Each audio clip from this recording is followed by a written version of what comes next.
यहाँ पर देखो आज का टॉपिक क्या है तुम्हारा, देखो आज का जो टॉपिक है वो है तुम्हारा साबुनीकरण। ठीक है ना, इम्पोर्टेंट रिएक्शन है भाई, आती है ये, इम्पोर्टेंट टॉपिक भी है। जब किसी तेल या वसा या फिर ग्लिसराइड एस्टर को सोडियम हाइड्रोक्साइड विलयन के साथ गर्म करते हैं तो तेल या वसा संगत अम्ल को सोडियम लवण या फिर साबुन तथा ग्लिसरॉल में बदल जाता है। ठीक है, या बदल देती है, लिखो। गर्म करते हैं तो तेल या संगत अम्ल सोडियम लवण तथा ग्लिसरॉल में बदल जाते हैं। ऐसे याद कर लो या बदल जाता है, कुछ भी लिख लो। ठीक है, इस अभिक्रिया को साबुनीकरण कहते हैं। अब यहाँ पर देखो, ये जो आपका लिख रहा है इसका फॉर्मूला क्या होगा। सबसे पहले लिखते हैं CH2, यहाँ पर लिखेंगे CH2, इतना याद हो जाएगा। इसके बाद इस प्रकार से एक O लगा देंगे। ठीक है भाई, उसके बाद फिर CO लिखेंगे और यहाँ पर लिखेंगे C17H35, फिर यहाँ पर लिखेंगे CO C17H35, सेम यहाँ पर लिखेंगे CO C17H35। ठीक है, इसकी जो रिएक्शन करवाई हमने किससे करवाई, यहाँ पर देखो सोडियम हाइड्रोक्साइड, यानी हमने इसकी रिएक्शन करवाई सोडियम हाइड्रोक्साइड, यानी सोडियम हाइड्रोक्साइड का जो फॉर्मूला है NaOH है। ठीक है ना। अब यहाँ पर क्या करते हैं, यहाँ पर क्या बनता है आपका, एक तो बनता है साबुन, दूसरा क्या बनता है ग्लिसरॉल।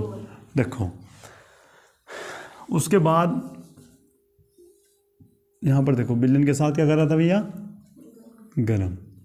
यहाँ पर लिख दो भैया क्या करा हमने, गरम। ठीक है, अब यहाँ पर बनता क्या है, अब ये बताओ कितनी है, 1 2 3 है, तो यहाँ पर Na भी कितने ले लेंगे भैया, 3 ले लेंगे Na। ठीक है, और उसके बाद यहाँ पर बनता है आपका ग्लिसरॉल। मैं यहाँ पर लिख देता हूँ ग्लिसरॉल का सूत्र होता क्या है,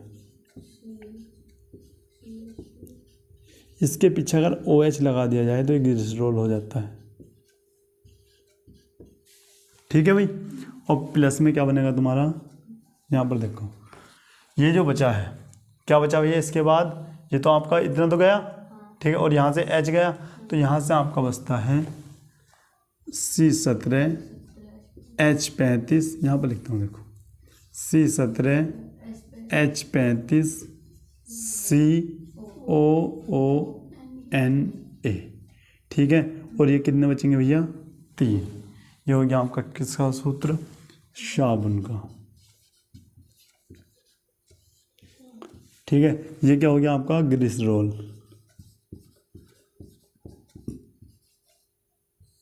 ठीक है, उसके बाद अगर मैं बात करता हूँ, ये क्या है आपका सोडियम हाइड्रोक्साइड।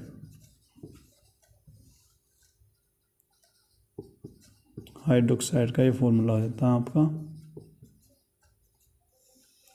उसके बाद अगर इसकी बात करते हैं तो ये क्या है भैया आपका ग्लिसराइड एस्टर। आ रही बात समझ में, नोट करो भाई इसको। यहाँ पर देखो एक बार फिर समझो, ये रिएक्शन इंपॉर्टेंट है तो एक बार फिर समझ लो।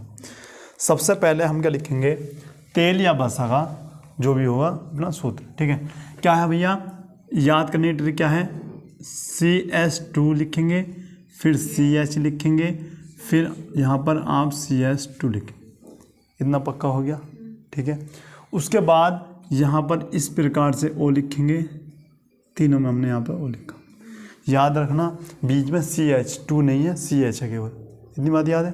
ठीक, अब इसके बाद एक CO लिखेंगे, सभी में लिखेंगे। ठीक है, फिर यहाँ पर C17 लिखेंगे, तो यहाँ पे भी C17 लिखेंगे और यहाँ पे भी C17। उसके बाद ठीक है, 17 दूनी 34 और 1 जोड़ दो, क्या हो गया 35। फिर सभी में क्या लिखेंगे भैया, H35। किसका फॉर्मूला भैया आपका, इसका। ठीक है, या फिर तेल या वसा बोल सकते हैं। ठीक है, उसके बाद रिएक्शन किसके साथ करेगा भैया, NaOH के साथ, सोडियम हाइड्रोक्साइड के साथ रिएक्शन करेगा। तो मैं देख रहा C17 C17 C17 कितनी बार है? 3 बार। तो ये भी कितने ले लो भैया? 3 हमने ले लिया। तुम कहोगे फिर क्या करा भैया? फिर करा हमने गरम। यहाँ से क्या बना भैया? ग्लिसरॉल। देखो ग्लिसरॉल का फॉर्मूला है क्या, मैं तुम्हें बताता हूँ। ग्लिसरॉल का सूत्र है क्या? सेम है, केवल यहाँ पे H लग जाए तो ठीक है। क्या भैया? फिर लिखो CH2 CH2, यहाँ पे लिख दो OH OH और OH, बन गया आपका ग्लिसरॉल। ठीक है। साबुन का क्या है भैया? साबुन का है आपका C17 H35, एक मिनट रुको, C17 H35 COONA, ये हो गया आपका साबुन का। ठीक है। अब इसे संतुलित करो भैया। तुमने कहा भैया यहाँ पे Na कितने? 3 है, तो यहाँ पर कितना? 1 है, तो इसका आगे क्या लगा दो? 3 है। इसका मतलब ये भी 3 होना चाहिए भैया, हैं तो 3। 3 बार 17 नहीं है, 3 बार 17 है। ठीक है। अगर ऐसे याद नहीं हो रही तो एक ट्रिक और है भैया, हमने सेम लिखा। फिर बताओ, देखो फॉर्मूला बनाने ट्रिक बता रहा हूँ। इस प्रकार से हमने यहाँ पर लिखा, लिख लिया। अगर इसके पीछे OH OH OH लगा दिया तो क्या बन जाएगा आपका? ग्लिसरॉल। ठीक है। लेकिन हमें बनाना है ये, तो फिर क्या लिखेगा? O इस प्रकार से। फिर यहाँ पे लिखो, क्या लिखोगे भैया? CO और CO। उसके बाद C17 और C17 दूनी 34 और 1 35। H यहाँ पर भी क्या लिखा? 35, और H यहाँ पर भी क्या लिखा? 35। अब तुमने कहा भैया NaOH कितने हैं? अब देखो ये 3 है ना, तो NaOH भी 3 ले ली मैंने इस प्रकार से, NaOH और यहाँ पे भी NaOH। क्लियर इतनी बात? ठीक है। तुम देख पा रहे होंगे कि भाई यहाँ से कुछ चीज़ तुम्हें बनती नजर आ रही होगी, यहाँ से।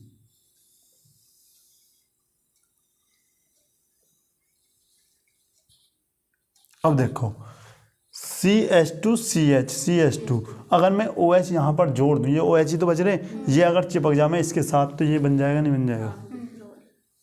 देखो यहाँ पे ये, अच्छा छोड़ो, ये चीज़ दिख रही बची हुई? ठीक है, जो बची हुई है मैंने यहाँ पर लिख ली। क्या बचा हुआ? CH2 CH और CH। इधर से क्या बच रहा? ये बच रहा। उधर से क्या बच रहा? OH। ठीक है, मैंने OH लिख दिया।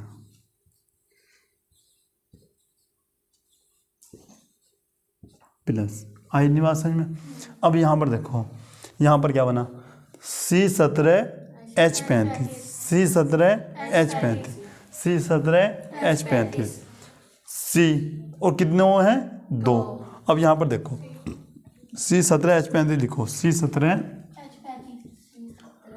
H35, उसके बाद C, और कितने वो हैं? 2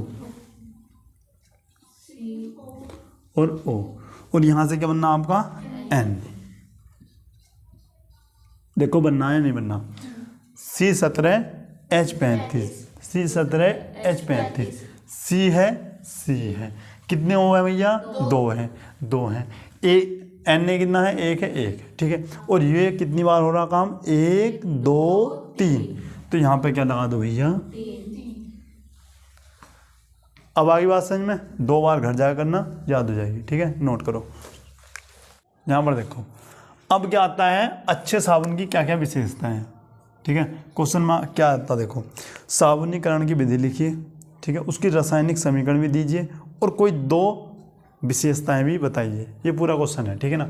अब यहाँ पर देखते हैं, अच्छे साबुन की निम्नलिखित विशेषताएं हो सकती हैं। पहली बात, अच्छा जिस साबुन से तुम नहाते हो वो कैसा होना चाहिए?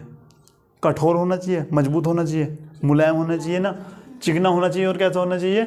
मुलायम। ठीक है, पहला तो ये। दूसरा भैया, क्षार रहित होना चाहिए, मतलब क्षार उसमें नहीं रहना चाहिए। भाई क्यों क्षार क्यों नहीं होना चाहिए? क्योंकि क्षार क्या करता? त्वचा और कपड़ों को क्या पहुँचाता है? हानि पहुँचाता है। हमारी बात समझ में? तीसरा क्या है? साबुन अल्कोहल में क्या हो भैया? विलय होना चाहिए। और चौथा है आपका, साबुन में कीटाणुनाशक पदार्थ होने चाहिए जो कीटाणु को मार दे। ठीक है ना? ये इनकी क्या है भैया विशेषता है, नोट करो इसको। यहाँ पर देखो ये टॉपिक भी आपका आता है, क्या है आपका, ठीक है ना। देखो शुद्ध एसिटिक अम्ल हो या फिर दूसरा नाम क्या है एथेनोइक अम्ल, ठीक है, एथेनोइक अम्ल, आईपीएसी नेम किसका है, एसिटिक अम्ल का, ठीक है ना। तो शुद्ध एथेनोइक अम्ल या फिर एसिटिक अम्ल का गलनांक कितना होता, 290 केल्विन, ठीक है, और क्वथनांक बताओ, ठीक है ना। अच्छा, और इसलिए ही ठंडी जलवायु में क्या होता है, ये शीत यानी ठंडों के दिनों में क्या होता है, जम जाता है। सारी बात समझ में, यानी कहने का मतलब ये है जो आपका एसिटिक अम्ल है वो ठंडे स्थानों पर क्या हो जाता है, जम जाता है। इसी कारण इसे क्या बोलते हैं, ग्लेशियर एसिटिक अम्ल कहते हैं। सारी बात समझ में, नोट करो इसको भी, डिटर्जेंट। अब मार्जक एक विशेष प्रकार के कार्बनिक यौगिक होते हैं, क्या भैया, एक प्रकार के कार्बनिक यौगिक हैं, ठीक है ना, जिसमें साबुन के समान ही सफाई करने के गुण क्या होते हैं, उसमें विद्यमान होते हैं, मतलब उसके अंदर ऐसे गुण हैं जैसे साबुन के अंदर रहते हैं। सर्फ का देखा ना, सर्फ देखा है, और नाम भी सुना होगा सर्फ का, ठीक है, और इसका नाम तो बहुत अच्छे से सुना होगा, लेकिन काम साबुन जैसा ही है, ठीक है, सेम गुण है, लेकिन देखने में अलग अलग है ना, ठीक है, परंतु स्वयं क्या नहीं होते भैया, ये साबुन नहीं होते, काम साबुन वाले करते हैं, ठीक है ना। अच्छा, रासायनिक संगठन के अनुसार 10 या अधिक कार्बन वाले अल्कोहल के सल्फ्यूरिक अम्ल के साथ व्युत्पन्न सोडियम क्या है, लवण होते हैं। आ रही बात समझ में, नोट करो इसको भी। यहाँ पर देखो भाई, अब जो है आपका ये होता है इन दोनों में क्या भैया, अंतर, ठीक है ना। पहली बात तो ये सुनो, साबुन जो होता है इसका जलीय विलयन कैसा होता है, क्षार्य, कैसा होता है, क्षार्य, ठीक है।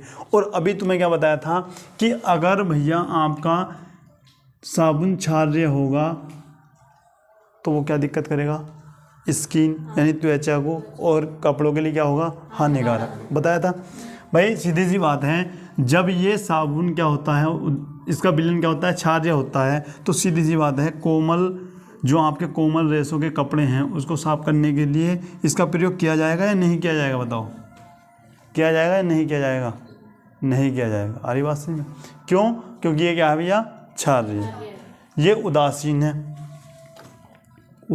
है, तो इसलिए इसका प्रयोग बहुत किया जा सकता है, उदासीन में किया जा सकता है, क्षार्य है तो इसका प्रयोग नहीं किया जा सकता। आ रही बात समझ में। अब देखो होता क्या, मैं तुम्हें बताता हूँ। क्षार्य मैंने अच्छे से तुम्हें बताया है, क्षार किसे कहते हैं, उदासीन किसे कहते हैं, और अम्ल किसे कहते हैं, बता रखा, ठीक है ना। बताया था एक पीएच मान बताया था, ये है आपका 7 पे क्या होता है आपका उदासीन, 7 से ऊपर 14 तक कितना भैया, देखो 7 से ऊपर 14 तक क्या होता है आपका, क्षार होता है, 7 पर क्या होता है आपका उदासीन होता है, और 7 से मतलब 0 से लेकर 7 तक क्या होता है आपका अम्ल होता है। आ रही बात समझ। साबुन का जलीय विलयन कैसा होता है, क्षार्य होगा तो त्वचा और कपड़ों के लिए क्या होगा भैया, हानिकारक है। तो साबुन कैसा होना चाहिए, विशेषता में बढ़ाया था, क्षार रहित होना चाहिए, ठीक है ना। अच्छा, उसके बाद साबुन किस प्रकार से देखने को मिलता है आपको, टिकिया के रूप में, लेकिन ये जो मिलता है आपको पाउडर के रूप में मिलता है, ठीक है ना। अच्छा, साबुन को बनाने के लिए अरंडी का तेल, नारियल का तेल और मूंगफली का तेल प्रयुक्त होता है, लेकिन इसमें इसको बनाने के लिए तेल की आवश्यकता होती ही नहीं है, ठीक है ना। इसका तो पता ही है तुम्हें, बताया अभी, ठीक है, हो जाएगा याद, नोट करो। ये बताओ इतना समझ में आया, कल सुना दो सबको, ठीक है। तो मिलते हैं नेक्स्ट क्लास में, तब तक के लिए जय हिंद।